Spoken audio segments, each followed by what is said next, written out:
चलिए जानते हैं आज के देश और दुनिया की सिलेक्टेड काम की और महत्वपूर्ण 50 बड़ी खबरों को सिर्फ 10 मिनट में। पर अभी तक आपने इस वीडियो को लाइक नहीं किया तो लाइक कर दीजिए। पाकिस्तानी चूड़ियां नहीं पहनी तो हम पहना देंगे। मुजफ्फरपुर में कांग्रेस पर गुस्सा हुए पीएम मोदी। कहा, देश कांग्रेस वाली डरपोक और कमजोर सरकार नहीं चाहता। ये लोग इतने डरे हुए हैं कि रात सपने में भी इन्हें पाकिस्तान का परमाणु बम दिखाई देता। साथ ही कहा, जनता ही मेरी असली वारिस। इंडी गठबंधन वालों का फॉर्मूला, 5 साल में 5 प्रधानमंत्री। ब्रजभूषण शरण सिंह ने दिखाए बीजेपी को बागी तेवर। कहा, मैं सीएम योगी की बुलडोजर नीति का विरोध करता हूं क्योंकि किसी का घर बड़ी मुश्किल से बनता है और उसे गिराने पर बहुत दर्द होता है। हालांकि मैं इस विरोध के कारण पार्टी की नाराजगी भी झेल रहा हूं, लेकिन कोई बात नहीं, मैं इसका विरोध करता रहूंगा। जेल में मेरे ऊपर 2-2 सीसीटीवी लगे थे। पीएम मोदी रखते थे नजर। पार्षदों के साथ बैठक में दिल्ली के सीएम अरविंद केजरीवाल ने किया बड़ा खुलासा। पीएम मोदी ने सिर पर पगड़ी बांधकर श्री हरि मंदिर जी पटना साहिब का किया दौरा। इस दौरान उन्होंने गुरुद्वारा में खाना बनाया, रोटी बेली और लंगर में बैठे लोगों को खाना भी परोसा, अरदास लगाई, माथा टेका। तो कांग्रेस बोली, अब जनता मोदी के जाल में नहीं फंसने वाली। लोकसभा चुनाव के चौथे फेज में 9 राज्यों और 1 केंद्र शासित प्रदेश जम्मू कश्मीर की 96 सीटों पर 63% हुई वोटिंग। सबसे ज्यादा पश्चिम बंगाल में 75.72% और सबसे कम जम्मू कश्मीर में 35.97% हुआ मतदान। सोने चांदी की कीमत में आई गिरावट। IBJ के अनुसार 10 ग्राम 24 कैरेट सोना 518 रुपए सस्ता होकर 72,490 रुपए पर आया। वहीं चांदी भी 950 रुपए सस्ती होकर 83,265 रुपए प्रति किलोग्राम बिक रही। 1 सेकंड में 5 HD मूवी डाउनलोड जापान ने पेश किया। दुनिया का पहला 6G डिवाइस। वहीं अमेरिका और भारत जैसे देशों ने भी 6G पर काम करना शुरू कर दिया। अभी दुनिया भर में कनेक्टिविटी के लिए 5G सबसे ज्यादा एडवांस है। वहीं ओवरऑल स्पीड मामले में 6G को देखें तो यह 5G की तुलना में 500 गुना तेज है। यूपी, राजस्थान समेत देश के ज्यादातर हिस्सों में 16 मई तक भारी बारिश की चेतावनी, साथ ही बिजली गिरने और तेज हवाएं चलने की भी संभावना। इसके अलावा पूर्वी व दक्षिणी भारत में भी बिगड़ेगा मौसम। IMD ने जारी किया अलर्ट। मोदी का तीसरा कार्यकाल होगा विनाशक। वित्त मंत्री निर्मला सीतारमण के पति और प्रसिद्ध अर्थशास्त्री परकला प्रभाकर ने फिर से किया बड़ा दावा। कहा, अगर मोदी सरकार एक बार फिर से सत्ता में आती है तो देश में स्वतंत्र तरीके से नहीं होंगे चुनाव। महालक्ष्मी योजना में हर महिला को 1 लाख देगी कांग्रेस। लोकसभा चुनाव के बीच सोनिया गांधी ने जारी किया वीडियो संदेश। का स्वतंत्रता की लड़ाई से लेकर आधुनिक भारत बनाने में महिलाओं का बड़ा हाथ रहा। हालांकि आज महिलाएं भयंकर महंगाई के बीच संकट का सामना कर रही है। इस कठिन समय में कांग्रेस का हाथ आपके साथ। नरेंद्र मोदी ही होंगे प्रधानमंत्री 2029 के बाद भी। वहीं हमारे नेता रहेंगे। लोकसभा चुनाव के बीच केंद्रीय गृह मंत्री अमित शाह का बड़ा बयान। बोले, नरेंद्र मोदी लगातार तीसरी बार देश के प्रधानमंत्री बनने जा रहे हैं। वह 2029 के बाद भी हमारे नेता रहेंगे। भारत और ईरान हुए साथ-साथ तो चीन पाकिस्तान की उड़ी नींद। भारत अगले 10 सालों तक ईरान के चाबा बंदरगाह प्रबंधन को देखेगा। केंद्रीय मंत्री सर्बानंद सोनोवाल, जल्द बड़ी डील साइन करने जाएगी ईरान। काशी विश्वनाथ मंदिर पहुंचे पीएम मोदी। 2.5 घंटे में 5 किलोमीटर का रोड शो। रविदास गेट पर गले में बनारसी गमछा लपेटा, साथ में सीएम योगी भी मौजूद। सही मायने में 2014 में हमें आजादी मिली। बॉलीवुड अभिनेत्री और बीजेपी उम्मीदवार कंगना रनौत ने की हिंदू राष्ट्र की पैरवी। बोली, 1947 में जब धर्म के आधार पर पाकिस्तान बना तो भारत को क्यों नहीं बनाया हिंदू राष्ट्र। उत्तरकाशी जिले के यमुनोत्री धाम में 15 किलोमीटर तक लगा जाम। एक साथ 9,000 से ज्यादा लोगों के पहुंचने से बिगड़े हालत। 7 घंटे बंद रही यात्रा। राम मंदिर भारत में नहीं बनेगा तो क्या इटली में बनेगा। रायबरेली में राहुल गांधी पर बरसे सीएम योगी। कहा, जब इनकी सरकार थी तब कांग्रेस ने कहा था राम तो हुए ही नहीं। कांग्रेस सरकार ने इतना बड़ा झूठ देश के सुप्रीम कोर्ट में बोला। इंडिया ब्लॉक वाले मुसलमानों को नहीं देते ticket. AIMIM chief Asaduddin Owaisi बोले, कांग्रेस की रैली में मुस्लिम लीडर नहीं दिखते, हमारा काम सिर्फ जिंदाबाद बोलना। सुप्रीम कोर्ट ने अरविंद केजरीवाल को दिल्ली के सीएम पद से हटाने की मांग वाली याचिका पर सुनवाई से किया इनकार। कहा, यह देखना LG के अधिकार क्षेत्र में आता है। कोर्ट किसी को पद से हटाने का आदेश नहीं दे सकता। मैंने कहा था वायनाड से भागेंगे और दूसरी सीट तलाशेंगे। मेरा दावा सही हुआ। राहुल गांधी पर बोले पीएम मोदी। साथ ही कहा, कांग्रेस के लोग रामलला को टेंट में भेजना चाहते थे, उनके दिमाग में सिर्फ बर्बादी का प्लान। जल्द शादी करेंगे राहुल गांधी। रायबरेली में सभा के बीच मंच से किया ऐलान। दरअसल रैली के दौरान एक लड़की ने राहुल गांधी से उनकी शादी को लेकर सवाल किया था। इसका जवाब देते हुए राहुल ने कहा, अब लगता है कि जल्दी करनी पड़ेगी शादी। IRCTC का शानदार पैकेज 18 मई से चलेगी भारत गौरव स्पेशल टूरिस्ट ट्रेन। एक साथ होंगे हरिद्वार, मथुरा, वृंदावन, अयोध्या में दर्शन। दिल्ली के सीएम हाउस में हुआ बड़ा हंगामा। आपकी राज्यसभा सांसद स्वाति मालीवाल का बड़ा आरोप, कहा सीएम केजरीवाल ने अपने पीए से मुझे पिटवाया।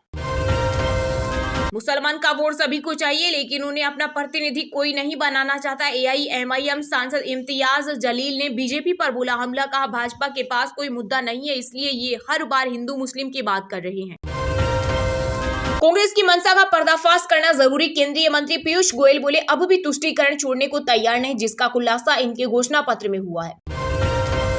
हैदराबाद के 90% बूथों पर हुई गड़बड़ी। AIMIM चीफ ओवैसी के खिलाफ चुनाव लड़ रही बीजेपी प्रत्याशी माधवीलता का बड़ा दावा।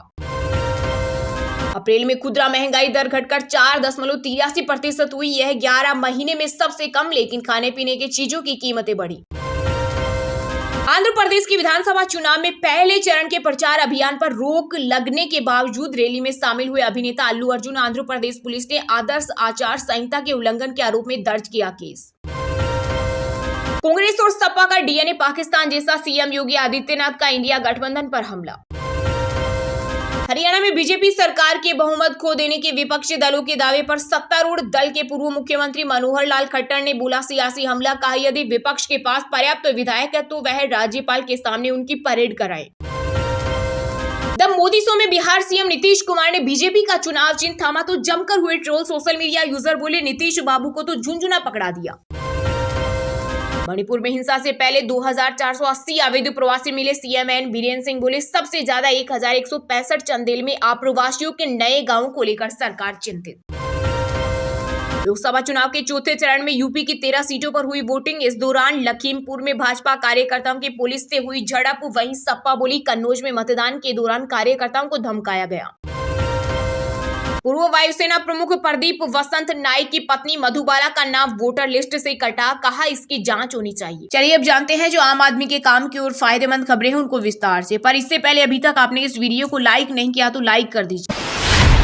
जनता ही मेरी असली वारिस। हाजीपुर में जनसभा के दौरान बोले पीएम मोदी, कहा इंडी वालों का बटन दबाए तो आपका वोट होगा बेकार। लालटेन वालों ने बिहार में अंधेर गर्दी फैलाई और जंगल राज दिया। जी हां, लोकसभा चुनाव 2024 के बीच पीएम मोदी ने बिहार के हाजीपुर में एक विशाल जनसभा को संबोधित किया। इस दौरान उन्होंने कहा कि 4 जून ज्यादा दूर नहीं है, उस दिन लोगों की नजर रेडियो, टीवी और सोशल मीडिया पर रहेगी। पीएम ने कहा कि जनता के आशीर्वाद से लोग एक बार फिर देखेंगे, फिर एक बार मोदी सरकार। प्रधानमंत्री ने आरजेडी और कांग्रेस पर हमला बोलते हुए कहा कि हम बिहार के लोगों और उनके सामर्थ्य का सम्मान करते हैं, लेकिन इस बात का दुख होता है कि सामाजिक न्याय के मामले में बिहार पीछे हो गया है। पीएम मोदी ने कहा कि लालटेन वालों ने बिहार में अंधेर गर्दी फैलाई, आरजेडी ने बिहार को पूरी तरह से बर्बाद किया। उन्होंने कहा कि आरजेडी और कांग्रेस के नेताओं को बिहार की जनता के बच्चों की परवाह नहीं है, वह सिर्फ अपने बच्चों को सेट करने में लगे हुए हैं। ये लोग विकास के कार्यों से भागते हैं क्योंकि उसमें मेहनत लगती है। पीएम मोदी ने कहा कि इन लोगों ने बिहार के कई अवसर बर्बाद किए, इनसे बिहार को बचा के रखना है। जनसभा के दौरान पीएम मोदी ने आगे कहा इंडिया अलायंस को वोट देना वोट की बर्बादी है और बिहार के लोग अपना वोट कभी बर्बाद नहीं करते। पीएम ने कहा कि इंडिया अलायंस के लोग राम मंदिर का विरोध कर रही हैं, क्या ऐसे लोगों को माफ किया जाना चाहिए। उन्होंने कहा कि राजद कांग्रेस की प्राथमिकता बिहार की जनता नहीं बल्कि उनके अपने वोट बैंक का। पीएम मोदी ने आगे कहा लालू यादव जो चारा घोटाला के दोषी हैं, वह कह रहे हैं कि आरक्षण पूरा का पूरा मुसलमानों को देना चाहिए। पीएम ने कहा कि अगर दलितों पिछड़ों का आरक्षण छीना गया तो ये बर्बाद हो जाएंगे, लेकिन जब तक मोदी जिंदा है तब तक विपक्षी दल आपके अधिकारों पर डाका नहीं डाल सकते। अगर ये ऐसी कोई कोशिश करते हैं तो उन्हें लेने के देने पड़ जाएंगे। पीएम ने कहा कि मोदी के वारिस आप हैं, आपका परिवार और आपके बच्चे हैं। मुझे वारिस के रूप में सुख चैन की जिंदगी, आपके बच्चों के उज्जवल भविष्य की गारंटी। विकसित भारत आपके हाथों में सौंप के जाना है, इसलिए मैं दिन रात इसकी कोशिश में लगा हूं।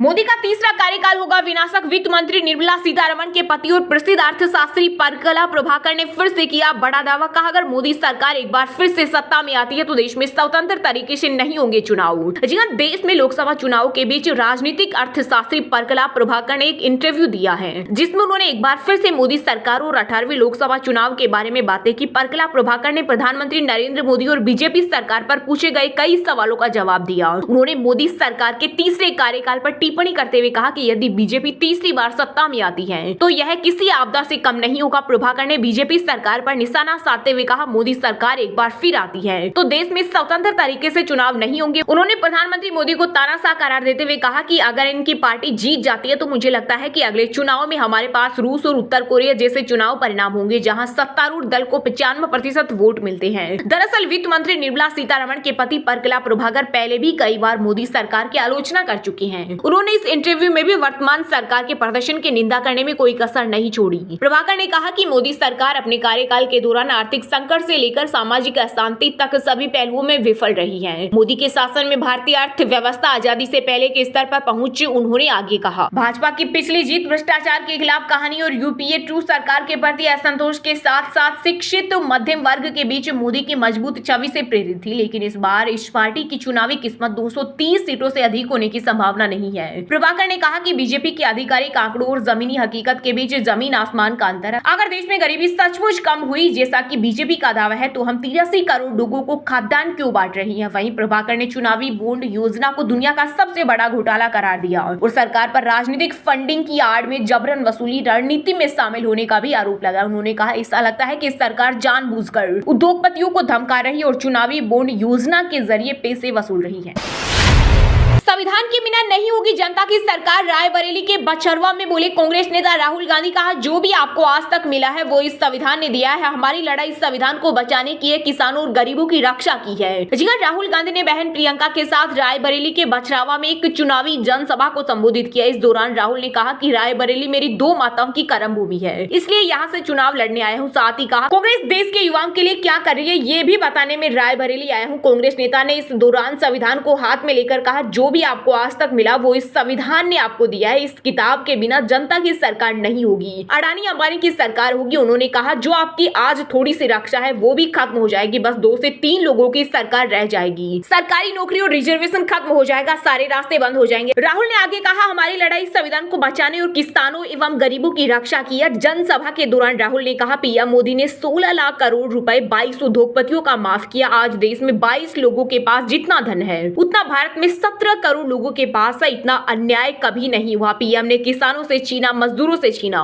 गरीबों से छीना और उनको दे दिया। कांग्रेस नेता ने आगे कहा, मीडिया कभी हमारे विकास के कामों को नहीं दिखाता, मीडिया कभी सच नहीं दिखाता, किसी किसान बेरोजगार का इंटरव्यू नहीं दिखाता, लेकिन अंबानी की शादी दिखाता है। ये लोग हमारे नहीं बल्कि अडानी अंबानी और मोदी के हैं। राहुल ने कहा, पीएम अगर 22 लोगों के लिए काम कर सकते हैं तो कांग्रेस पार्टी भी करोड़ों लोगों को लखपति बना सकती है। उन्होंने कहा, भारत में सारे गरीब परिवारों की लिस्ट बनेगी, इसमें से हर परिवार की एक महिला का नाम चुना जाएगा। उस महिला के अकाउंट में 1 साल में 1 लाख रुपए डाले जाएंगे। राहुल ने कहा, जवान को इन्होंने मजदूर बना दिया। मजदूर का बेटा बॉर्डर पर जाता है तो कहते हैं कि तुम अग्निवीर हो, गोली अग्निवीर को लगेगी और फिर कहा जाएगा कि देश में 2 तरह के शहीद है, तुम वो शहीद हो जिसको शहीद का दर्जा नहीं मिलेगा और परिवार को पेंशन नहीं मिलेगी। और हाँ दोस्तों, आज के मुख्य समाचार बड़ी खबरें यही समाप्त होती है। आप हमें कमेंट करके बताने की क्या सच में मोदी सरकार इस बार हार रही है या फिर विपक्ष ने ये फालतू की हवा बना रखी है। और हाँ, वीडियो को लाइक जरूर करना और अपने दोस्तों के साथ व्हाट्सएप फेसबुक पर शेयर करना और चैनल को सब्सक्राइब करके बेल आइकन को प्रेस कर लेना। मिलते हैं आपको कल देश दुनिया की बड़ी खबरों के साथ। बहुत बहुत धन्यवाद।